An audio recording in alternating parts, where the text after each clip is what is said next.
Everyone, it's Lulasai. I am here with a review for The Incredible Hulk. This is a 2008 movie directed by Louis Leterrier.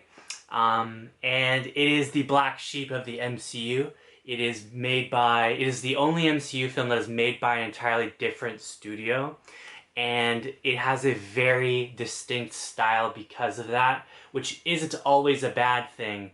But the fact of the matter is that if you ignore the MCU, this is a fairly generic and bland action movie, although it's watchable and there's some good stuff in it. And then if you attach this to the MCU, in my opinion, it gets worse because it took 17 years in real life for this to become slightly more relevant. That's kind of unacceptable in my opinion for a movie that is supposed to be part of a greater connected universe.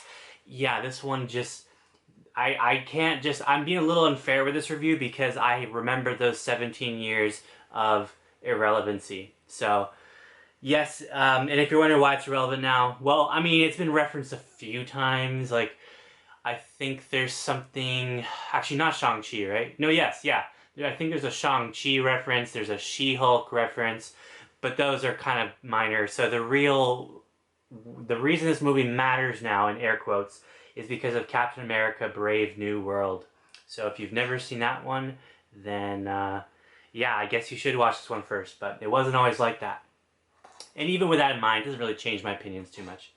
I mean, even the main actor gets recast, and I don't have a problem with the recasting at all. I think we'll discuss Edward Norton more later in this review, but I will just say right now, I do prefer Mark Ruffalo. And I'm not just saying that because I'm not going to say that every time someone gets recasted. It just so happens that these first two MCU recastings have been correct decisions in my opinion, with Terrence Howard being replaced, and now we have Edward Norton who's going to be replaced. Okay, well, I guess we haven't seen Rhodey come back, but you know what I mean. Okay, so plot. This is the second MCU movie. It's the debut of the Hulk. The post-credits, or rather just the credit scene stinger in Iron Man is with Nick Fury's debut, who explains that S.H.I.E.L.D. is trying to assemble a team of heroes, and so this is supposed to be the next one on the roster. Yeah, the movie doesn't really feel like that, but that's what's supposed to be happening, and I'll explain why that is later. There is a pretty documented reason for why this movie is so weird. I mean, weird in a bland way. Weird in a disconnected way. Okay, so plot though, Bruce Banner, he is a doctor of like nuclear physics or something like that, and he is, so in his mind, he thinks he's researching a serum to combat and make the American like military and soldiers and humans, I guess in general, more resistant to radiation. So that's what he thinks he's doing. In reality, we have an evil, well, I guess arguably evil, depending on how you look at it, General Ross, who is of the American military, who's actually been withholding some information from him, and is actually using Banner to attempt to revive the World War II Super Soldier Serum Project, which is what created Captain America. But Bruce doesn't know that's what he's doing. And so the lore behind the scenes kind of is that so Captain America First Avenger hasn't happened yet, obviously the MCU, but this is all coming from comic book lore, right? So comic book lore is that the scientist who made Captain America is killed, and so they're unable to like recreate the exact same formula basically. So Banner has to like use a substitute, which is going to be gamma radiation, and he basically gives himself too high of a dose trying to activate his serum, and this is what causes a mutation, and now he will transform into a giant green powerful monster called the Hulk when he's under great stress, when he's angry, probably when he's in danger as well, I think is one of the ones. So yeah, I say in danger because really Hulk, I believe in lore, is one of the more invincible characters. Like, I don't know if Hulk can really die, to be honest, but you're not really told that in the movie. That's just kind of outside lore. Okay, so, and anything else with the plot? Oh yeah, there is some other stuff I forgot. So the General has a daughter who's going to be the love interest of of Bruce, and well, they were already kind of in a relationship before. That's the other weird thing, is a lot of this movie actually happens. A lot of the most crucial things that happen in this movie story happen in a introduction credits scene where you're being shown like who made the movie and everything, and it's very like in the background, blink and you'll miss it. So hopefully you're paying attention during the opening credits. Okay, but the last thing I want to say about the plot that's really worth talking about to me is Emil Blonsky. So Ross needs to get back Ross under his control because he quote-unquote considers all of Bruce's body to be property of the American government. And he wants to dissect him and everything. So Bruce is trying to cure himself and generally survive. And then Emil Blonsky is this, I think it said that he's born in Russia, raised in England, and he's like this really high, or like he's an elite soldier. And the two of them end up forming a rivalry, which is going to be one of my criticisms of the movie, even though I do like Blonsky. And Blonsky eventually becomes very vindictive and wants to achieve the same power that the Hulk has, and so he eventually becomes the Abomination. Alright, so positives with the movie. If you ignore MCU stuff, it's a watchable movie. It's not the longest thing in the world. There's nothing particularly offensive about it. It's overall watching, it's just okay, it's just alright. For me, that's not really good enough. I don't watch movies to have a just alright time, and unfortunately the movie, I would argue, is boring and bland at times.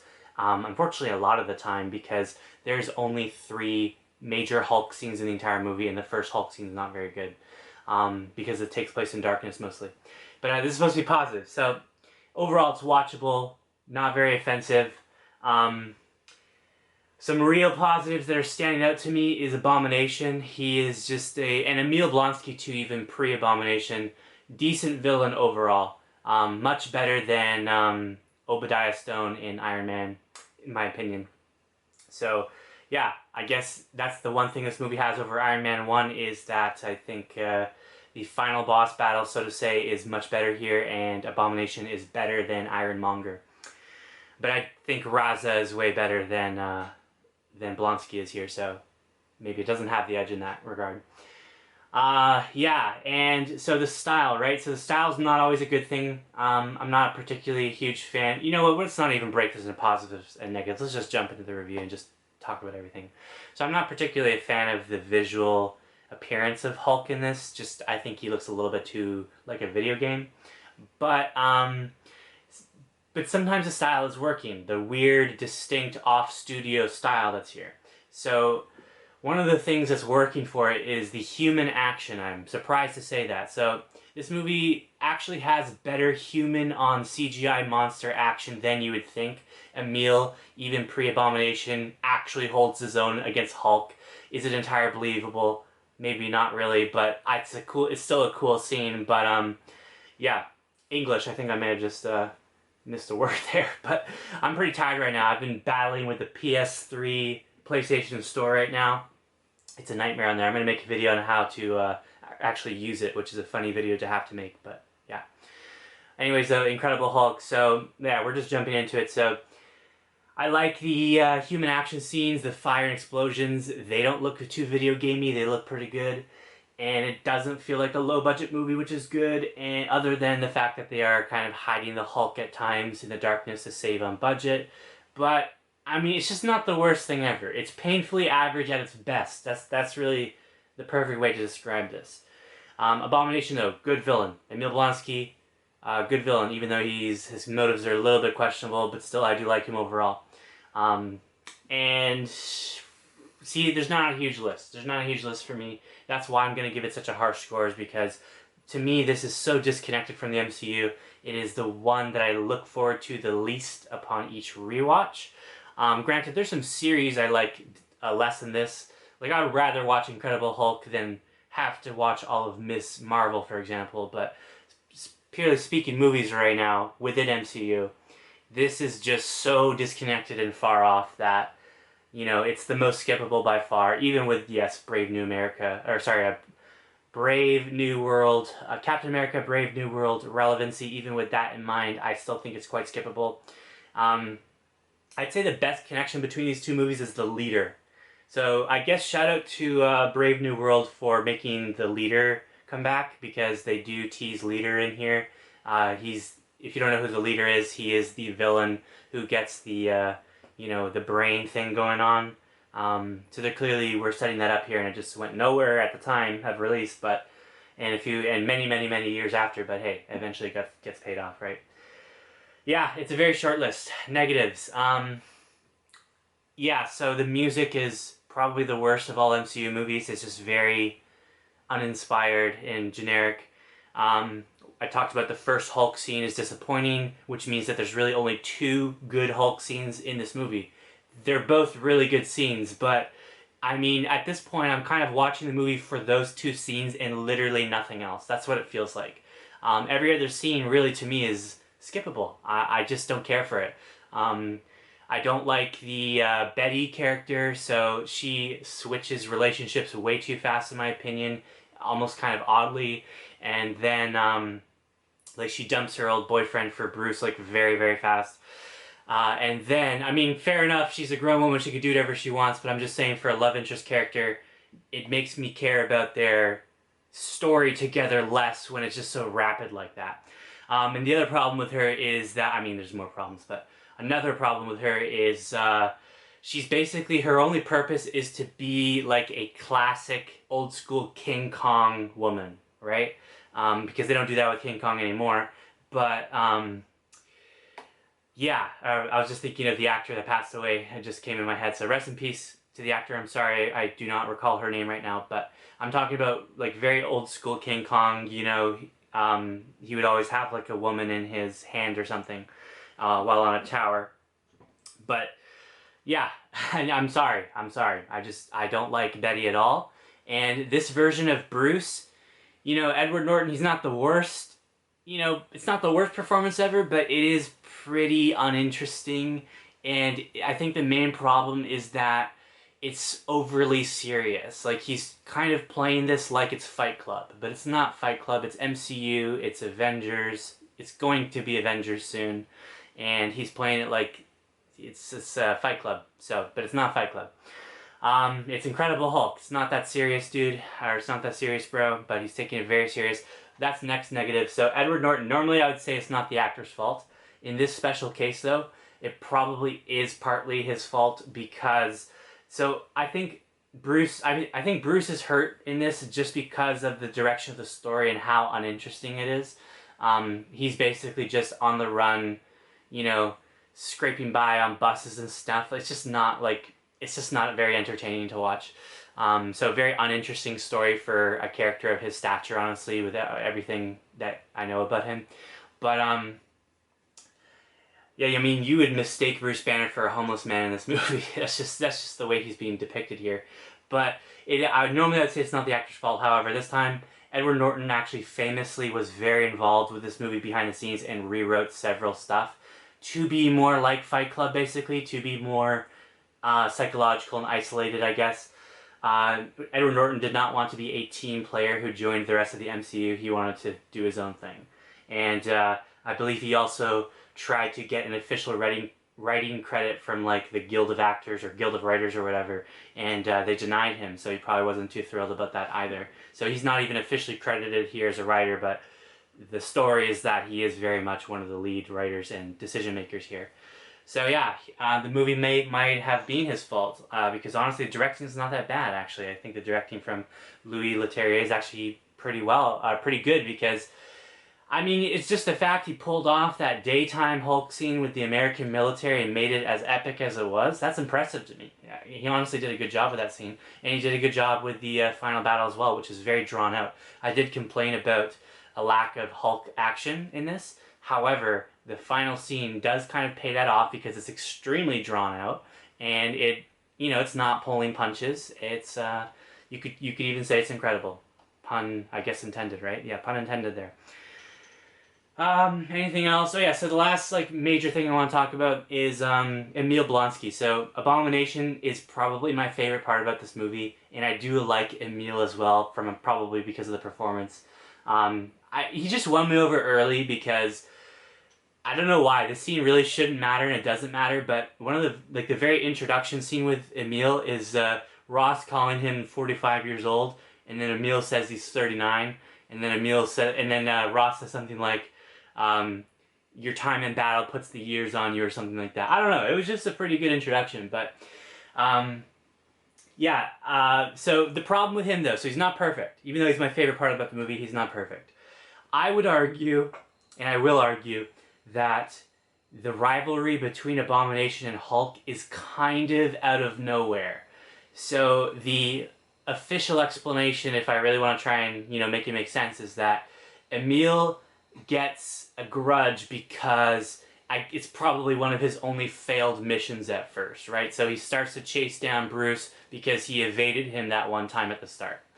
In Mexico, I believe. Mexico. I think that's where they were.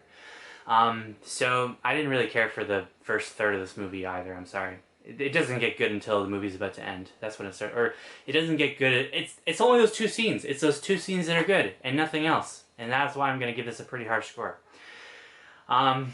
So yeah, I thought like here's the more simple way to put it. Emil Blonsky's / Abomination's motivation in this, it only makes perfect sense or better sense once he gets injured in a pretty kind of shocking scene where Hulk just like kicks this guy into a tree and just mangles him, kind of like out of nowhere. It's not very typical hero behavior, right? But it makes sense because that's what Hulk would actually do. So I'm fine with that, and that's when it starts to make sense, because now he's angry, now he wants the power that Hulk has to be able to stop him. Before that, though, he should just be some trained military guy, and I don't know why he's getting so personal about it. You would think, like, Bruce personally wronged him or something, but as far as we know, he didn't.